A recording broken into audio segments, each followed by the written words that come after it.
Et coucou, on est de retour avec notre très cher médecin, Sainte Divine, qui aujourd'hui va nous parler encore du stress et des différents choix qu'il faut faire pour s'en sortir. Et oui, c'est ça, tout à fait. Ce stress qui est assez catastrophique et difficile à vivre en ce moment pour beaucoup de personnes. Donc le stress, effectivement, j'avais donné les solutions pour vous aider d'un point de vue physique, du corps physique, parce qu'effectivement le corps physique souffre de ce stress et donc est un grand révélateur de ce que nous devons changer dans notre façon de vivre. Donc il est toujours déclenché par quelque chose. C'est le déclenchement qui va donner la maladie. La maladie provient d'abord d'un problème psychologique qui n'est pas géré, qui traîne depuis longtemps ou qui vient d'arriver, que ce soit un deuil, un déménagement, que ce soit un traumatisme quelconque. Vous avez déclenché quelque chose dans votre corps. Votre corps est un révélateur. Votre corps est un messager extrêmement puissant qui va vous dire, en fonction de là où vous avez mal, il y a beaucoup de personnes qui ont travaillé dans ce domaine-là, notamment Louise Bourbeau, que je vous conseille parce que finalement, c'est certainement la plus simple. Et savoir aussi que chacun a ses référentiels, chacun a sa manière de ressentir les choses, que des patients, on se rend compte qu'un médecin aura des patients de tel psychisme, de tels qui leur ressembleront, et d'autres médecins auront d'autres patients qui ne pourront pas venir vers vous parce que vous n'avez pas la même façon de voir les choses ou de prendre les choses en main. Ça ne se sentiront pas satisfaits ou pas à l'aise. En attendant, effectivement, quand vous ressentez ça, quand vous voyez peu importe qui c'est, un ostéopathe, un naturopathe, un micronutritionniste, peu importe le professionnel de soins ou le thérapeute, n'oubliez jamais de ressentir ce qui se passe en vous. Est-ce que ça vous parle ou est-ce que ça ne vous parle pas? Ça doit faire tilt dans votre cœur et pas dans la tête. Il ne faut pas penser à la tête, séparer un peu le mental du cœur, parce qu'en fin de compte, le mental vous perd tout le temps. Le mental nous sert à organiser notre vie. En aucun cas, il ne doit être utilisé, ce mental, pour décider si la situation est bonne pour vous ou pas. C'est le cœur qui décide. Ça vous parle ou ça ne vous parle pas. C'est simple. Donc c'est ça, ce putain de déclencheur qui arrive tout le temps et qui rend les gens malades, mais vraiment, c'est vraiment catastrophique. C'est-à-dire, je vis mal ma situation, j'ai un ami qui m'a trahi, éloignez-vous. J'ai des parents qui sont tout le temps sur mon dos, ben, parce qu'ils sont inquiets pour moi. Ils ont leur raison de le faire. Mais vous, si vous avez besoin de respirer, éloignez-vous. Faites un choix. Le choix de vous éloigner, le choix de changer d'employeur, le choix de vous séparer, de prendre vos distances avec un enfant, avec un conjoint, peu importe, on n'est pas obligé de casser toutes les relations, mais changer ce qui vous fait mal. Alors, quand je dis que le corps est un messager parce que chaque fois qu'on a une douleur, la douleur c'est quelque chose de subjectif. Donc ça se rapproche un petit peu, c'est comme le langage de l'âme, c'est un langage qui passe par les sentiments, on ressent les choses. Et ces choses, elles passent aussi, la douleur, c'est quelque chose de ressenti. Personne n'a le droit de vous dire que vous n'avez pas de douleur, que ce n'est pas possible. Non, personne ne peut vous dire ça. Il n'y a que vous qui sentiez votre douleur. Donc quelqu'un qui ne vous prend pas au sérieux, quand il vous dit vous ne ressentez pas de douleur, ce n'est pas possible, changez de personne, hein, c'est évident. Hein, on peut pas si vous ne vous sentez pas écouté, vous n'allez pas vous en sortir. Donc ce que je voulais dire par le corps est un messager, c'est que effectivement Lise Bourbeau, elle s'est bien rendue compte que finalement, quand on avait mal à la gorge après, par exemple, quelque chose qui vous a stressé, on n'est pas toujours conscient d'une parole blessante. Imaginez que quelqu'un vous dise une parole blessante et que le lendemain vous ne puissiez plus parler parce que vous n'avez pas pu lui répondre. Vous allez avoir mal à la gorge, vous allez penser ah j'ai pris froid ou je sais pas, mais il n'y a pas eu de vent froid. Vous n'avez pas pris de bain, vous n'avez pas côtoyé quelqu'un qui a une angine ou virale ou un truc comme ça, et vous vous dites bah, tiens pourquoi je ne peux plus parler. Eh bien c'est simple, vous n'avez pas pu dire ce que vous aviez à dire, et donc c'est la voix.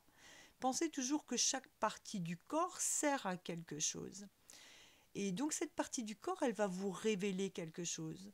Tout à coup, vous êtes avec un ami, un compagnon, un groupe d'amis, et vous n'êtes pas entendu, vous ne vous sentez pas tellement bien, on s'est moqué de vous, vous sentez un peu trahi. Vous allez peut-être à un moment donné, le lendemain ou la semaine d'après, à force, avoir peut-être des douleurs de genoux. Il faut réfléchir aussi d'une manière de la langue des oiseaux, de se dire le je et le nous, c'est moi avec les autres. Donc je vais avoir cette douleur de genou. Cette douleur de genou est en train de m'indiquer une chose importante, c'est que est-ce que je suis bien encore avec ces gens-là? Est-ce que j'ai envie de rester avec ces gens-là? Est-ce qu'il va falloir que je m'éloigne et que ça va me faire souffrir? Ou est-ce qu'il faut que je m'éloigne parce que vraiment le fait de rester avec eux me fait souffrir? Il faut toujours réfléchir dans ce sens-là. On n'a pas mal pour rien. Ça, c'est faux. Et donc, ça va jusqu'à se faire des cancers. Le cancer, c'est une poubelle à la fois physique de tous les toxiques qu'on peut avaler, entendre, voir, respirer, l'eau qu'on boit, peu importe, mais aussi tout ce qu'on vit et qu'on garde en nous profondément. Donc, ça fait une poubelle physique, matérielle, émotionnelle. Il faut toujours gérer ça. Parce que si vous ne faites pas ce travail-là, la vie va s'en occuper. Elle va vous mettre en rupture par rapport à votre vie, par rapport à votre habitude de vie. À un moment donné, c'est quoi la rupture? C'est simple, c'est que vous continuez à vivre avec une personne toxique, par exemple, qui vous fait du mal, qui vous rabaisse. C'est un exemple parmi tant d'autres. Vous allez à un moment donné avoir des signes de la vie. Votre corps va se sentir mal, vous allez être stressé, c'est-à-dire très très contracté. Donc ça, c'est les premiers symptômes. Mais si vous avez une douleur à un endroit particulier, où vous vous rendez malade, et si vous n'écoutez pas ce corps qui finalement ne fait que vous envoyer des messages, il peut y avoir par exemple un petit accident de la route pas très grave, mais qui vous bloque. Une semaine, 2 semaines. Tiens, je me retrouve à la maison, je n'ai pas le même rythme que d'habitude, il va falloir que je réfléchisse. Pourquoi? Les gens ne se posent pas des questions, ils se disent « Oh, c'est normal d'avoir des accidents de voiture ». Non, non, non, non. Il arrive toujours quelque chose. Soit c'est une maladie, soit vous allez devoir être opéré, il va arriver quelque chose, soit vous allez faire des malaises, vous allez être bloqué quelque part chez vous qui va faire une rupture avec votre vie habituelle. Cette rupture est toujours bénéfique parce qu'elle vous permet de vous recentrer.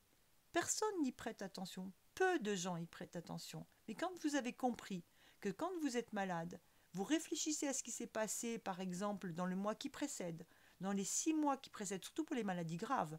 Je parle des cancers, des scléroses en plaques, des maladies de Charcot, enfin tous ces trucs qui sont chroniques, longs, difficiles, les rhumatismes violents qui reviennent. Qu'est-ce qui s'est passé? Qu'est-ce qui fait que on vous empêche de bouger? Vous ne pouvez plus avancer, vous avez mal aux pieds, aux genoux, aux hanches. Vous ne pouvez plus rien faire. À quoi servent vos jambes à avancer? Si vous avez mal tout le temps dans vos jambes et des rhumatismes chroniques, réfléchissez. Qu'est-ce qui se passe? Qu'est-ce qui se passe? Qu'est-ce que la vie veut vous dire? Que vous ne pouvez plus avancer comme ça. Donc vous êtes obligé de vous repositionner. Et je vous invite quand même à réfléchir à justement ce que je viens de vous dire pour simplement sortir de la chronicité de ce stress. Parce que ce stress, il va vous déclencher une maladie ou quelque chose d'autre qui va arriver. Donc essayez de faire le lien. Quand vous faites le lien de la fameuse douleur du genou parce que vous n'êtes pas bien avec votre conjoint ou vos amis, parce que vous ne vous sentez plus en phase avec eux, pour des raisons X ou Y, vous avez besoin de vous éloigner. Si vous avez compris et détecté que cette douleur du genou, elle est intervenue après telle ou telle chose, si vous faites le lien dans votre esprit, ah tiens, c'est marrant, j'ai mal depuis que ce truc-là. Eh ben voilà. Donc j'ai compris, vous dites simplement à votre corps, bon écoute, j'ai compris pourquoi j'ai eu mal, et donc vous verrez s'améliorer les choses très rapidement. Alors ça peut paraître difficile à entendre pour beaucoup de gens qui sont extrêmement classiques, qui trouvent tout normal. Non, être malade ce n'est pas normal. Voilà, c'est ce que la science voudrait bien vous dire, c'est ce que le gouvernement voudrait bien vous dire, c'est ce que la prise en charge de la santé d'aujourd'hui voudrait bien vous dire, que la naissance est une maladie, que la grossesse est une maladie, que la ménopause est une maladie, que vous devez forcément être malade, que vous allez avoir un cancer du côlon, un cancer du sein. Non, non, non, non, non, non, non. L'être humain est extrêmement puissant. Le corps a des capacités de régénération extrêmement puissantes. C'est faux tout ça. Il ne faut jamais imprimer dans votre esprit des choses qui sont inéluctables. J'ai une maladie pour la vie, c'est pour la vie, c'est pour la vie. Non, on peut tous s'en sortir. Toujours, à chaque fois. Donc n'oubliez pas ces petits mots gentils. Effectivement, ça peut être difficile à entendre, mais c'est une réalité. Moi, quand j'ai pris en compte ces choses-là, je m'en suis rendu compte depuis longtemps, quand j'étais à l'hôpital et que je faisais chaque patient que je voyais, je prenais un temps infini pour faire l'historique de sa maladie. Et c'est vrai qu'il y a des grands professeurs qui étaient extrêmement contents de ce travail de recherche que je faisais, parce que je faisais ce travail de recherche tous les jours, et il y avait des améliorations qui se produisaient tous les jours en discutant avec les gens. Et on se rendait bien compte qu'effectivement, quand on interrogeait la personne, il s'était passé quelque chose de grave avant sa maladie. À chaque fois, il s'était passé quelque chose de grave. La perte d'un conjoint, l'accident d'un enfant, un décès d'un enfant, une perte de repère, une perte d'emploi, peu importe, il s'était passé quelque chose de grave. Prenez-vous en charge quand vous avez des choses difficiles que vous avez vécues parce que votre corps souffre beaucoup. Et il est juste un grand messager pour vous. Voilà, c'est tout ce que je voulais dire pour aujourd'hui. Je vous souhaite bon courage. Eh bien, c'est déjà beaucoup. Merci encore une fois pour tous ces éclaircissements.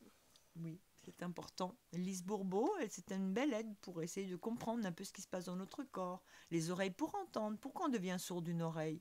Pourquoi on devient sourd d'une oreille du côté, par exemple, à gauche, qui est le côté féminin, le côté émotionnel, si vous avez mal à gauche de votre corps? Donc, si c'est dans l'oreille, ça veut dire qu'il y a quelqu'un, un féminin, qui vous crie dans l'oreille tout le temps et vous devenez sourd. Si vous avez mal au genou droit, est-ce que vous êtes bien avec votre conjoint masculin? C'est le masculin et c'est l'action. Ou alors vous ne pouvez plus avancer avec une telle ou telle personne. Voilà, essayez de réfléchir. C'est vrai que moi j'avais trouvé une logique qui s'est répétée de très nombreuses fois pour de nombreux cas. C'est ce côté un petit peu électromagnétisme masculin-féminin, avec le masculin qui a ce côté électrique, l'impulsion du masculin qui est indispensable, avec le magnétisme féminin qui va sur l'émotionnel. À droite du corps, le côté masculin, action et électrique, à gauche du corps, le côté féminin, émotionnel, magnétique. Donc ça vous permet de comprendre si vous avez une douleur à droite ou à gauche, au pied par exemple, ou une entorse de la cheville, c'est que décidément, si c'est à droite, vous ne pouvez pas avancer avec telle ou telle personne, quoi. Et c'est un masculin. Soit votre père, soit votre conjoint, soit votre employeur, soit votre fils, soit peu importe quoi. Il faut y réfléchir un petit peu. Enfin voilà, c'était juste un petit exemple. C'est parfait. Voilà. On aime les exemples. Tout devient clair. Merci beaucoup, éternellement, merci beaucoup. Je pense qu'on sera tous d'accord pour le dire. Et puis, soignez-vous, prenez soin de vous. Oui, et à bientôt. À bientôt. Bye bye. Bye.